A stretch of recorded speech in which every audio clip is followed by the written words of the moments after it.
They held her over a pit of rattlesnakes until a rider growled, "Drop her, and you'll join them." The land around Perdition Gulch was a place the Lord himself seemed to have forsaken. Bone-dry mesas rose like jagged teeth from the cracked earth, their rust-colored faces catching the sun in a way that made them look like they bled at dusk. Between them sprawled a brittle stretch of scrubland and sand, where nothing grew tall and men grew mean. Dust hung so thick in the air it coated your throat before your boots touched the ground, and every gust of wind seemed to carry with it the promise of violence. The town itself clung to life, like a dying man grips his last breath. Wooden buildings, sun-bleached and warped by years of unforgiving heat, lined a single crooked street. Saloons and gambling dens did steady business, though their patrons kept their eyes low and their holsters loose. A church with a leaning steeple stood abandoned at the end of the street, its bell long since stolen or melted for bullets. The town sign still read Perdition Gulch, though most folks just called it the Gulch, easier on the tongue and better suited to a place where damnation was less a threat and more a daily certainty. The man who ruled over this patch of earth wasn't a lawman or a mayor. It was Jedediah Croak, and his name was spat like a curse in every home between the border and the cliffs. Jedediah was a tall, rail-thin man with skin weathered like old leather and eyes that shone like snake glass, cold, unblinking, and waiting to strike. The Croak brothers had ridden into Perdition Gulch 2 years back, and within months they'd buried the town sheriff and hanged the deputy for sport. What law remained cowered behind barred doors or vanished into the wastelands? Jedediah's men, a band of mean-spirited drifters and killers, enforced his rule with gun barrels and rope. They swaggered through town like kings, slapping women, cheating at cards, and leaving bodies in the alleys. No one dared raise a hand against them. The last man who tried was found strung up from the old water tower, with a sign pinned to his chest that read, "Justice is dead." But even in a place like Perdition Gulch, whispers survived. Folks spoke in hushed voices about a nameless rider, a figure seen moving between ghost towns on a pitch-black horse, leaving crooked men bleeding in the dirt behind him. No one could agree on the rider's face, or whether it was even a man, but the legend grew. They said where that rider passed, graves followed, and for once, the guilty filled them. It was into this town, heavy with dust and dread, that Mary Beth Langley arrived one blistering afternoon. She rode a scrawny bay mare with a patchy mane, her travel-worn dress streaked with sand and sweat. Mary Beth was in her mid-30s, though the desert sun and years of grief had added more to her than her years had earned. A wide brim had shadowed her face, but the eyes beneath it were sharp, and a line of determination set her jaw firm. She was a widow, though few who saw her would have guessed her for the marrying kind. Life on the frontier had a way of forging women harder than iron. Mary Beth reined in her horse outside McTavish's saloon, its windows clouded with grime. She slid down from the saddle, boots crunching on the hard-packed earth, and pushed through the swinging doors into a room heavy with sour whiskey and unspoken fear. The place fell quiet as she entered. Men hunched over their drinks, studiously ignoring her, though some couldn't help but glance her way through the curl of cigar smoke. Behind the bar, Rufus McTavish polished a cloudy glass with a rag that looked dirtier than the floor. His face went pale as if her presence alone was a danger he hadn't bargained for. "I'm looking for my sister," Mary Beth announced, voice steady as a drawn gun. *** Ella Langley. 15, brown hair. Took from the Dry Coyote stage last week. Word says she's here." No one answered. A few men pretended not to have heard. Others exchanged wary glances. Mary Beth's hand drifted toward the pistol holstered at her hip, worn smooth by years of use. It was an old stable hand named Ezekiel Boone who finally spoke. A wiry old man with hands twisted by age and eyes that hadn't lost all their fight. "Girl like that don't belong here, miss," he rasped, glancing toward the windows as though expecting Croak men to burst through.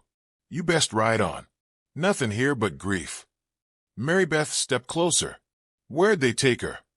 Ezekiel swallowed, his Adam's apple bobbing like a bird caught in a snare. "Heard him talking. Jedediah's got a place east o' town. Oldwell Pit. About a mile past Snakejaw Gulch.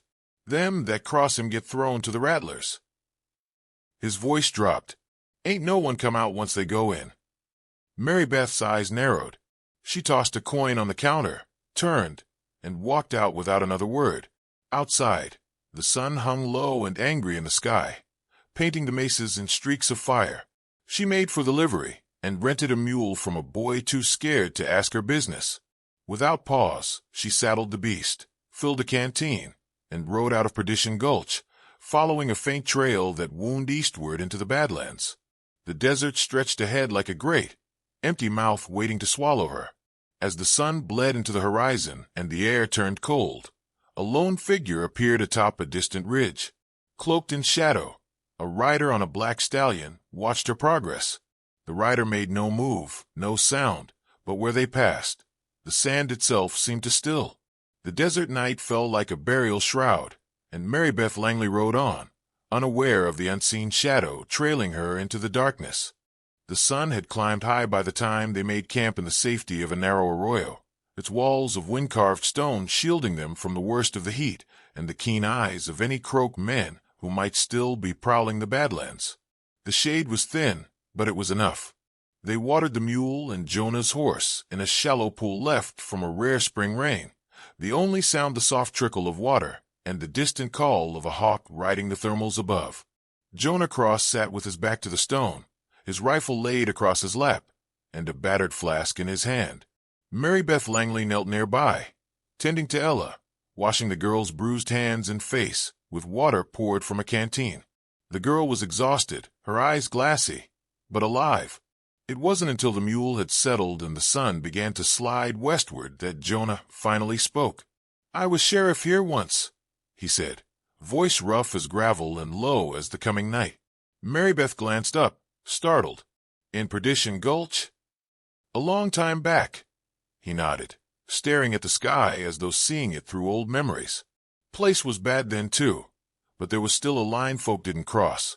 My badge meant something once, till Jedediah Croak rode in with his brothers, and a promise of gold for the greedy and a noose for the stubborn." He let out a dry chuckle that carried no humor. "The town council, they sold me out, took bribes. I stood in their way. Croak set a trap out by Black Vulture Pass, lured me and my deputies there with the fake report of stolen cattle, ambushed us at night. Men I'd known since I was a boy died with their faces in the dust. Me, they left breathing, figured the desert would finish what they started." Ella sat up a little, her voice a timid thread. How'd you live?" Jonah took a swig from his flask. "Crawled. 3 days without water, vultures following me like I was already dead. Found a patch of cactus to cut open. Then an old Mexican prospector took me in. I should have died, but there was a voice in my head kept saying I wasn't done, that evil like the Croaks don't die easy, and somebody had to be the one to dig their graves." Mary Beth's jaw clenched. "You started hunting them?" "Aye," Jonah said, eyes narrowing like a man looking back down a long, blood-stained trail. "Tracked them through ghost towns, borderlands, mining camps. Killed their partners, burned their hideouts. Took me years, but I've been cutting away at their hold, one name at a time. Jedediah's the last one standing." He met Mary Beth's gaze then, something hard and unyielding behind his eyes. "What about you, widow?" Mary Beth's lips pressed into a thin line. "I had a husband, Samuel Langley. Good man. Built a homestead 5 miles north of Coyote Bluff. Worked that land till his hands bled. When Jedediah came through demanding we sell, Sam refused. Said no outlaw would take the sweat of his brow." She swallowed hard. "Next night they came. Burned our barn. Shot our livestock. Jedediah, he dragged Sam out in front of me and made me watch. Left him hanging from the porch beam."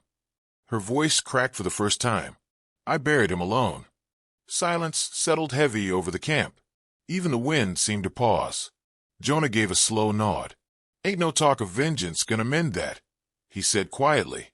"But justice might ease the ache some." Mary Beth's hand found the pistol at her side. "I came for Ella," she said, "but I'm not leaving till Jedediah's in the ground." Jonah studied her a moment longer, then gave a grunt of approval. "You ride with me then." Before another word could be exchanged, the sharp clatter of hooves echoed down the arroyo. Instinctively, Jonah raised his rifle, Mary Beth drawing her pistol beside him. A lone figure on horseback emerged from the narrow pass. A tall man in a battered preacher's coat, the sleeves rolled back to reveal scarred forearms, a long-barreled revolver holstered at his side. Jonah cursed softly. "Gideon Holt." The man reined in his horse and tipped his hat. "Didn't reckon I'd find the likes of you two in the same dust hole." Mary Beth squinted. "Who's this?" Jonah lowered his rifle, though wariness lingered in his voice. Holt used to wear a preacher's collar. Turned bounty hunter when the church wouldn't forgive what he did to the man who killed his family. "I don't ask God's pardon," Holt said, dismounting with the grace of a man used to rough ground. "I ain't done killing yet." He cast a glance at Ella, then at the blood on Mary Beth's sleeve. "Guessing you tangled with Jedediah." "Got some of his men," Jonah replied, "but the snake slipped the noose. He'll head for Snake Jaw Canyon, only place left with high ground and a path out west." Holt spat into the dirt. "I know the place. Defensible as hell. Rattlers and dry wells. Nowhere to flank without losing men." "We won't have men," Mary Beth said. "Just us." Holt's grin was humorless. "Then it'll be a fine night to die." No one argued. They made plans as the sun bled into the horizon, casting the desert in shades of scarlet and purple. They would ride after midnight, move through the dry washes to avoid being seen, and strike at dawn when the Croak's guard would be lowest. Jonah outlined the canyon's layout from memory. Narrow passes, a rope bridge, a stockade hut near the south wall. Mary Beth suggested using fire to flush them from cover. Holt proposed cutting the rope bridge to trap Jedediah inside. Ella, her voice thin but steady, insisted on coming. "You stay here," Mary Beth told her gently. "No," the girl said. "He put me over that pit. I'll watch him fall." In the end, they agreed. There was steel in the girl's voice now, a hard edge born in the pit of snakes. As darkness took the land, they built a small fire in the hollow of the arroyo, its flames hidden from the open desert. The night was still, but the wind whispered through the rocks, carrying old secrets. They spoke little at first. Then, one by one, the stories came. Jonah told of a ghost town near the border, where men swore a headless outlaw rode at night, his revolvers still hot with the souls of those he gunned down. Holt spoke of a prospector who made a pact with the devil, only to be found years later with gold pouring from his mouth, dead eyes wide with terror. Mary Beth told of a boy from her town who vanished one night, only to return a month later, pale and hollow, speaking in a voice not his own. The desert, it seemed, had no shortage of ghosts. When sleep finally came, it was uneasy. Each of them knew the dawn would bring blood, but none of them feared it, for in Perdition Gulch and the lands beyond, justice was a rare thing. And when it came on black horses, in the hands of those with nothing left to lose. Dawn broke over Snakejaw Canyon in a haze of red and gold, the sun rising like a bloodshot eye over the jagged horizon. The canyon itself lay like a wound in the earth, narrow and treacherous, its walls high and twisted with ancient stone formations. Caves riddled the cliffs, and narrow passes wove through the rock, like arteries leading to a crooked heart. Jonah Cross, Mary Beth Langley, Ella, and Gideon Holt crouched behind a boulder at the canyon's edge, surveying the Croak's stronghold. Smoke curled from makeshift cook fires. Armed sentries patrolled the high ridges, their rifles slung lazy, but ready. The narrow entry trail was flanked by 2 sniper nests carved into the rock, and further inside, a rickety rope bridge stretched across a yawning chasm, the only way to reach the central camp. Jonah scanned the guards' positions, his weathered face set in grim lines. "They're ready," he muttered. "More than I'd hoped, less than I feared." "Can we take him?" Mary Beth asked, eyes narrowing as she spotted Jedediah Croak standing by a cluster of townsfolk tied to a hitching post. Familiar faces, the blacksmith, the stable boy, even old Ezekiel Boone. Hostages. Jonah's jaw tightened. "We don't have a choice." Without a word, he shouldered his long rifle. Holt followed suit, his own weapon a scarred Sharp's carbine, the butt of it worn smooth by years of battle. Mary Beth, you cover us, Jonah instructed. Ella, stay low. Don't shoot unless one of them gets too close. Ella's chin lifted stubbornly. I know what to do. A grim smile ghosted across Jonah's face. Good girl. They moved like shadows, sticking to the rocks, circling the canyon's edge. The wind stirred dust devils that masked their approach. Jonah and Holt split off, taking positions opposite one another on the ridges overlooking the sentries. The first outlaw fell before he even knew he was marked. Jonah's rifle barked once, and the man crumpled, his body tumbling soundlessly into a ravine. Holt's shot followed an instant later, punching through a second sentry's chest. Mary Beth, positioned on a rise above the entrance trail, worked the lever of her repeating rifle, keeping watch for any sign of alarm. Slowly, methodically, the outer ring of guards was thinned. Jonah crept down a narrow defile, bypassing a cluster of sleeping men. Holt rigged a trail of old powder kegs near the left flank, a grim gleam in his eyes. They'd come to end this. Inside the canyon, Jedediah croak-paced like a restless coyote. He gripped a silver-plated revolver, barking orders to the men who remained. The hostages looked ragged, faces streaked with sweat and dirt, but alive. Jedediah stopped beside old Ezekiel, raising his voice. Any man left breathing after this will ride with my name or hang beside him. Ain't no law coming to save you now.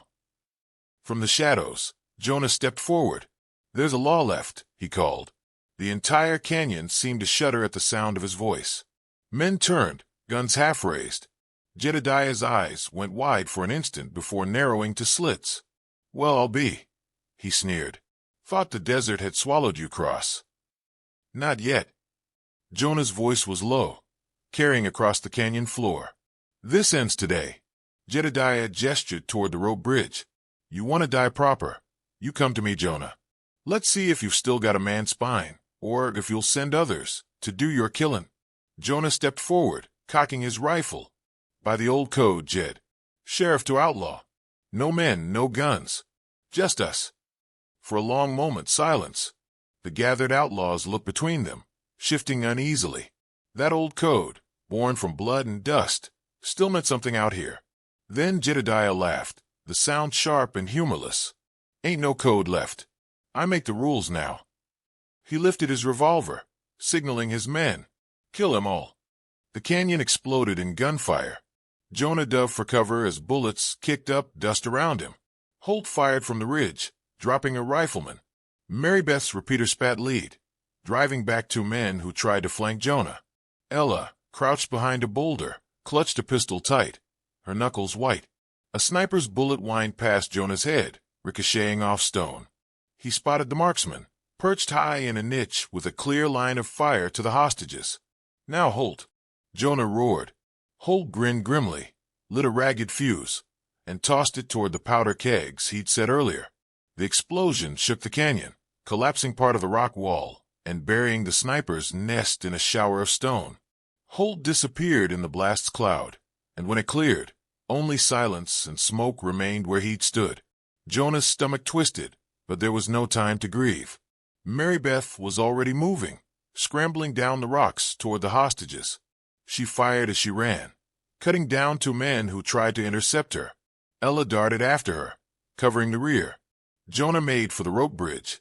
Jedediah saw him coming and fired, the bullet grazing Jonah's shoulder. The outlaw cursed and retreated onto the swaying bridge, knowing Jonah would follow. Jonah reached the bridge's edge, blood seeping from his arm, breath ragged. The chasm below yawned wide and dark. You run out of men, Jed, Jonah called. Jedediah spat over the edge. Don't need him. Never did. Jonah stepped onto the bridge, and it groaned beneath his weight. Each step brought him closer to the final reckoning. Behind him, Mary Beth freed the hostages, cutting their bonds as Ella stood watch. Gunfire faded to scattered echoes. The battle had turned. It was down to two men now, as it always had been. The rope bridge sagged and swayed with every step, its frayed cords groaning under the weight of two men whose hatred went back too far to measure. Below, the canyon's dark mouth yawned wide, a pit of jagged stone and shadow that had swallowed a chair of bones. The rising sun cast a blood-orange light over the scene, setting the weathered boards aglow and painting the two figures in harsh relief. Jonah Cross stalked forward, blood slicking the sleeve of his wounded arm, each breath rattling in his chest. Every muscle ached, but his eyes, cold, gray, and pitiless, never left the man ahead of him. Jedediah Croak stood at the bridge's midpoint, boots spread, revolver discarded in favor of a heavy-bladed Bowie knife. His snake-glass eyes gleamed with madness and fury. "You should have stayed dead, Jonah," Jedediah spat. "Ain't no law left out here but mine." Jonah flexed his bloodied hands. "Not today." With a sudden roar, Jedediah lunged. The two men crashed together like wolves in the dust, fists cracking against flesh and bone, the bridge lurching beneath them. Jonah took a blow to the jaw that split his lip, returned it with a savage elbow to Jedediah's throat. The outlaw staggered, gasping, but came back with a punch to Jonah's ribs that made the older man grunt in pain.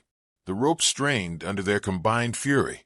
Frayed strands snapped, and one side of the bridge lurched lower. Mary Beth Langley appeared at the canyon's edge, a pistol clutched tight in her hand, her face pale but fierce. "Jonah!" she shouted. He caught her gaze, blood running down his temple, and lifted a hand. "Hold," he rasped. Jedediah sneered through split lips. "Got women fighting your battles now." "No," Jonah growled. "Just watching me finish it." He surged forward, catching Jedediah's wrist as the outlaw drove the knife at his side. The blade nicked his arm, blood welling fresh, but Jonah ignored the pain. He drove his knee into Jedediah's gut, forcing him back a step, then another. The bridge bucked, one of the side ropes fraying to the final thread. Jedediah, desperate now, lashed out with a headbutt, splitting the skin over Jonah's brow. Blood poured into Jonah's eye, but he held fast, gritting his teeth. "I waited a long time for this, Croak." Jedediah snarled. "Then come get it, lawman." With a final burst of strength, Jonah slammed his fist into Jedediah's face, once, twice, until the outlaw reeled against the edge of the swaying bridge. The abyss gaped behind him.